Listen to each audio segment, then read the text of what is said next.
പെട്ടെന്ന് നിർത്താം. കുറച്ച് സന്ദേശങ്ങൾ ഈദുൽ ബന്ധപ്പെട്ട് കുറച്ച് കാര്യങ്ങൾ പറഞ്ഞിട്ടുണ്ട്. നമ്മളെന്ത് ആഘോഷിക്കുമ്പോഴും നമ്മൾ ആദ്യം കവിയുണ്ട്. അവരും അല്ലാതെ എടുക്കുന്നതാണ്, നമ്മളും അല്ലാതെ എടുക്കുന്നത്. നമ്മൾ സാധിക്കുന്ന ദാനങ്ങൾ നമ്മൾ അറിയുന്നവർക്ക് ചെയ്യാൻ പറ്റുമെങ്കിൽ സഹായിക്കുമെങ്കിൽ നിങ്ങൾ സഹായിക്കുന്നത് നല്ലത് തന്നെയാണ്. നല്ലത് നല്ല അത്യാവശ്യമാണ്, നമുക്ക് വേണ്ടതാണ്, നിർബന്ധമാണ്.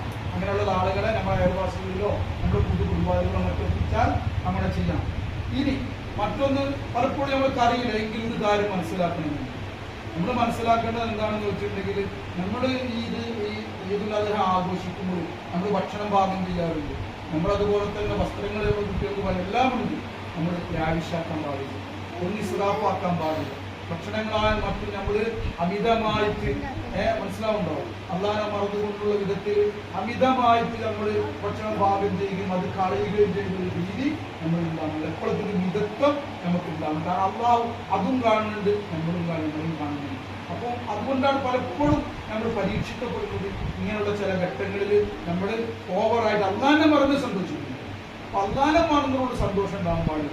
അള്ളാഹനെ മറന്ന് എന്ന് പറഞ്ഞാൽ അല്ലാഹു തആല ഇവിടെ നമ്മുടെ പ്രവാചകർ സ്വല്ലല്ലാഹു അലൈഹി വസല്ലം നമുക്ക് നൽകിയ കുറെ ഉപദേശങ്ങളുണ്ട്.